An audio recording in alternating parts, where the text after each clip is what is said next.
Good morning, everyone. It's Monday, January 25th, coming to you live from Seoul. I'm Kim Mo-kyun. Before we get started, these are the stories we're following at the top of the hour. South Korea confirms 437 new COVID-19 cases Monday as numbers continue to fluctuate above and below the 400 mark.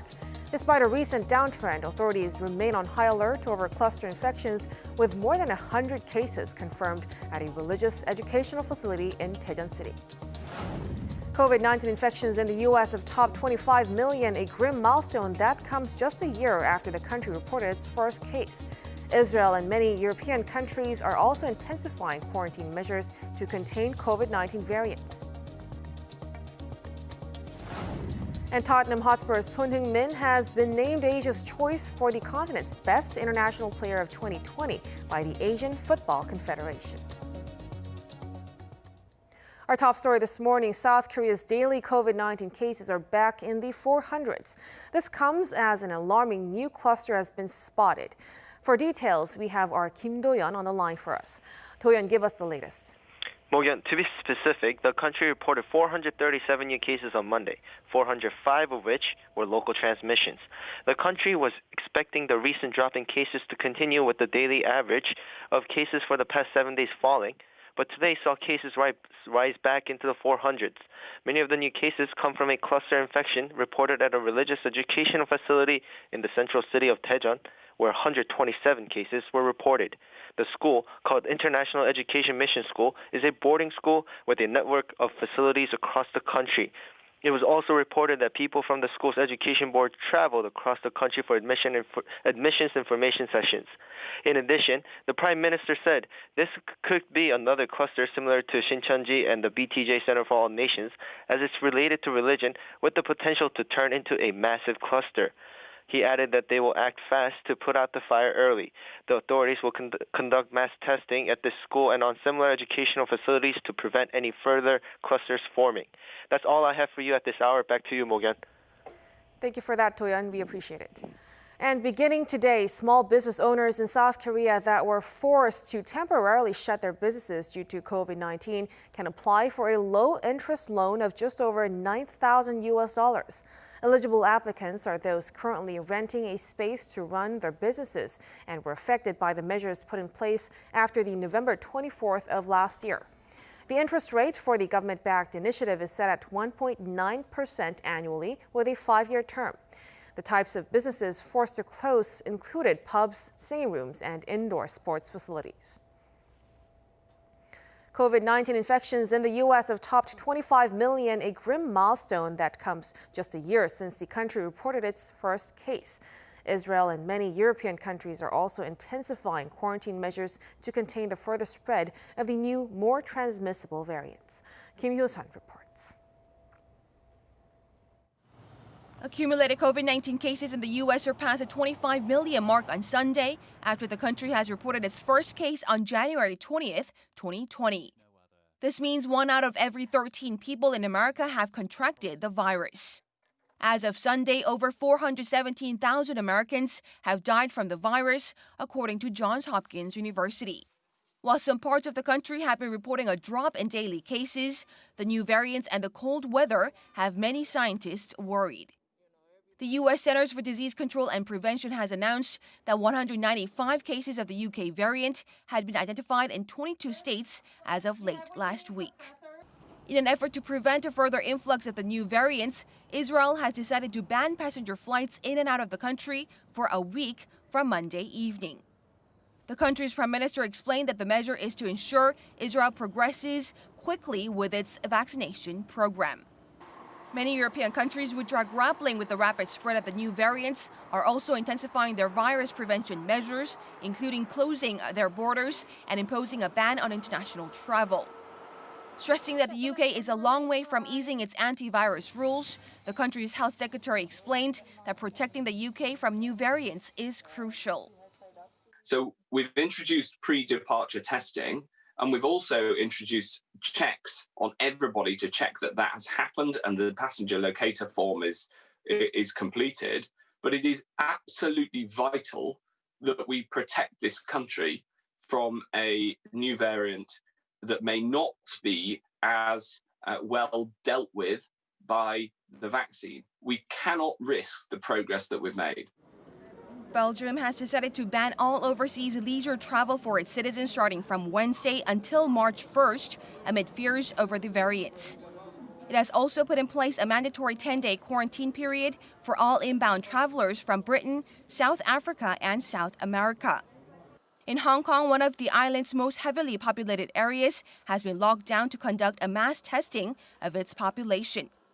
Nearly 10,000 residents have been mandated to stay home for 48 hours during the weekend, testing some 7,000 people within the district. Such an unprecedented measure comes as many cases of Hong Kong's current fourth wave stemmed from the district, with its accumulated COVID-19 cases topping 10,000 on Saturday. Kim Hyun-san, Arirang News. Pharmaceutical giants Pfizer and AstraZeneca are facing harsh criticism as the two announced delays in Europe's COVID-19 vaccine shipments. With frustration growing, the European Council says it will take legal action if contracts are not fulfilled. Our Min has more details. EU countries are growing increasingly frustrated as delays in COVID-19 vaccine deliveries are putting them in a tough position. Due to the temporary delay of vaccine shipments, pharmaceutical companies Pfizer and AstraZeneca are currently facing harsh criticism by European countries. Recently, Pfizer announced that shipments from its vaccine facility in Belgium would be temporarily reduced as it aims to ramp up its manufacturing in Europe in the second quarter. Scaling up production means that the company will require more time to make changes to the process, along with needing to receive additional regulatory approval. Following Pfizer's delay, AstraZeneca also informed EU officials that its deliveries would be cut by 60% due to problems with production. This means Europe will only be receiving 31 million doses, a huge reduction from the original 80 million promised by the end of March. Addressing the issue, the president of the European Council on Sunday said that the EU will force vaccine companies to respect the agreements they've made with the bloc. The Council's president also demanded transparency over the reasons for late deliveries and added it may take legal action if necessary. The Italian government on Sunday also announced that it will take legal action against both Pfizer and AstraZeneca over vaccine delays. Meanwhile, the South Korean government announced vaccine deliveries in the country will go ahead as scheduled, as the first vaccines to be distributed will likely be those produced from local plants. Min, Arirang News. And the curtain came down Sunday on the almost 2-week-long celebrations for North Korea's Rare Party Congress. The regime's state-run newspaper, the Rodong Shinmun, reported Monday that performances took place at Pyongyang Gymnasium from January 13th to the 24th. Kim Jong-un attended the first day, and Pyongyang citizens reportedly enjoyed the mass gymnastics, dances, and instrumental performance that were laid on. The North is now expected to review and attempt to accomplish its goals that were set by Kim Jong-un during the Congress. Just a few days after U.S. President Joe Biden took office, Washington and Beijing are battling in a show of force in the South China Sea. Following reports by Taiwan of a large incursion by Chinese warplanes for the second straight day, the U.S. called on China to stop the pressure while moving aircraft carriers to the region. Daejeon reports. 15 Chinese planes were detected flying into Taiwan's Southwest Air Defense Identification Zone, or ADIZ, on Sunday. Taiwan's Ministry of National Defense said Sunday's incursion involved 12 fighter jets, 2 anti-submarine aircrafts, and a reconnaissance plane. This comes less than 24 hours after the People's Liberation Army Air Force flew 13 combat aircraft, including Chinese bomber planes, capable of carrying nuclear weapons into the same region. In response, the Taiwanese military scrambled fighter jets, broadcast radio warnings, and deployed air defense missile systems to track the Chinese planes. China has carried out regular flights over the waters between the southern part of Taiwan and the Taiwanese-controlled Pratas Islands in the South China Sea in recent months. China sees Democratic Taiwan as a breakaway province, but Taiwan sees itself as a sovereign state. During Trump's presidency, the U.S. had established closer ties with Taipei.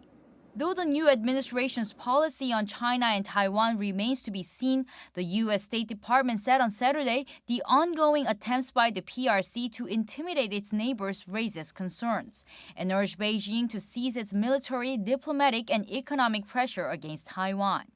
On the same day, a U.S. aircraft carrier group led by the USS Theodore Roosevelt entered the South China Sea to ensure freedom of the sea and build partnerships that foster maritime security. Like most nations, the U.S. has no official diplomatic ties with Taipei, but a U.S. law does require it to provide the island with the means to defend itself. The recent statement is the first time an official stance by Washington on China-Taiwan relations has been made clear. This follows a Taiwanese envoy formally attending a U.S. presidential swearing-in for the first time since 1979. 최정윤, Arirang News. Exports of Korean red chili paste, gochujang, rose a whopping 35% last year to $50.9 million. According to data from the Korea Agro-Fisheries and Food Trade Corporation, gochujang exports surged partly due to the growing popularity of K-dramas amid the COVID-19 pandemic. Outbound shipments were largest to the United States, China, and Japan, with Thailand and the Philippines seeing the greatest increase in demand. Meanwhile, domestic demand for gochujang bounced back up by 6% last year as more people ate at home. In sports, South Korea's Heung-min continues to add international awards to his already glowing resume.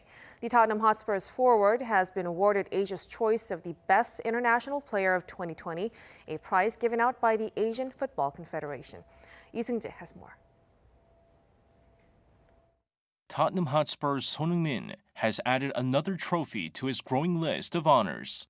This time, he has been named Asia's choice for the continent's Best International Player of 2020, given by the Asian Football Confederation.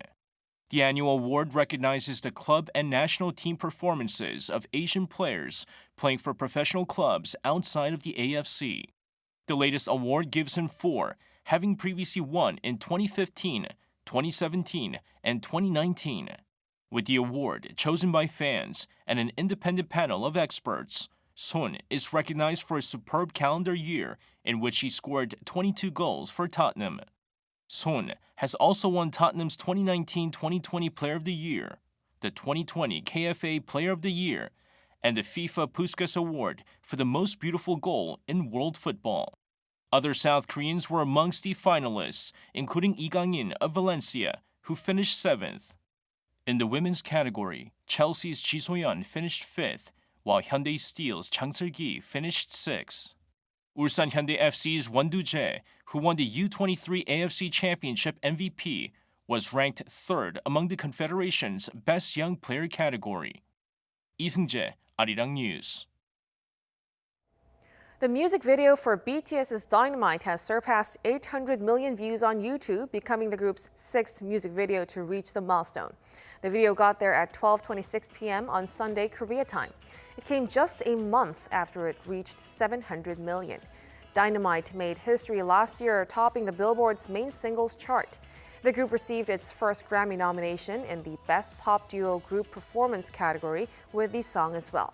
BTS's most watched music video on YouTube is DNA with over 1.1 billion views. Most people think of sign language as just a way to communicate with the hearing impaired, but it can also be a way for people with hearing problems to show how artistic they are. Our arts and culture correspondent Kim Bo-kyung had a chance to meet sign language arts performers. When South Korean health authorities give their regular public briefings on COVID-19, real-time sign language interpreters are by their side to make sure the hearing impaired get the full information. But sign language can be more than just a language. It can be a form of art, having no boundaries at all, being able to show songs, musicals, hip-hop, and even comedies. The performers at HeungSpeak, a social enterprise trying to improve opportunities for people with hearing disabilities, say they have started doing sign language art to express themselves. I have been a dancer since I was young, and I even majored in dancing. But as time went by, I began to wonder whether I was fully expressing my own color as a person with hearing disabilities. Then I found out there was a sign language musical, so I began to do it. There are few chances to learn art in the deaf community, and translating art into Korean Sign Language is tough as the grammar is different. However, the performers say, despite the challenges, such shows are worth the effort. There are lots of hearing impaired people who gave up doing sign language art because they didn't know where to begin. I hope through our shows we can find people with hidden talents. I hope someday when we say art, sign language art can also be included. We have qualified enough with the full capability to express art. Sign language is an art for us. The only reason why the performers at HeungSpeak use sign language is because it is their own language. Like all artists, they are just expressing their artistic talents for the whole audience to enjoy. They will keep up their remarkable shows, hoping more people recognize sign language art as a pure art everyone can enjoy. 김보경, Arirang News.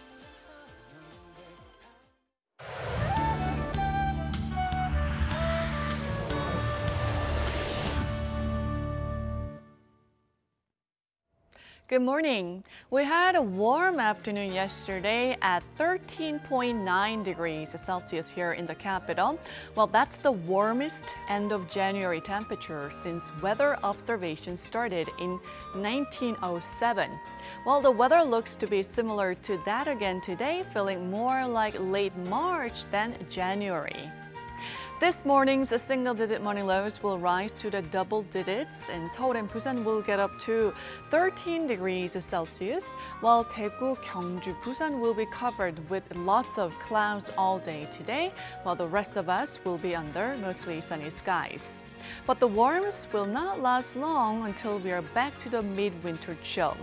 By Friday, Seoul will plunge to minus 12 degrees Celsius. Well, we have rain in the forecast for tomorrow.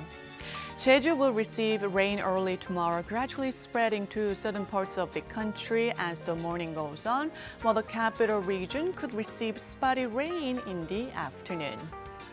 That's Korea for you, and here's a look at the weather conditions around the world.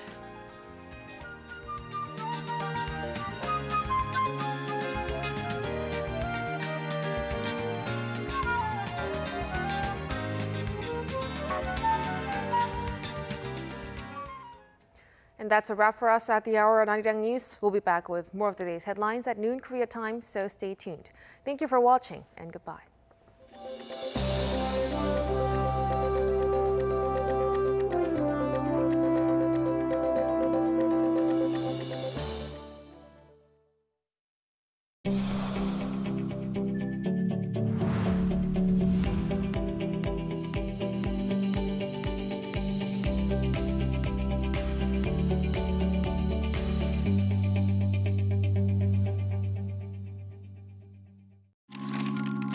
Winter sports facilities that had to close temporarily have been permitted to reopen. However, they must still adhere to strict COVID-19 prevention guidelines and operate at a limited capacity. Winter sports facilities must limit their capacity to 1/3 and must close at 9 p.m. Additional facilities such as restaurants, coffee shops and singing rooms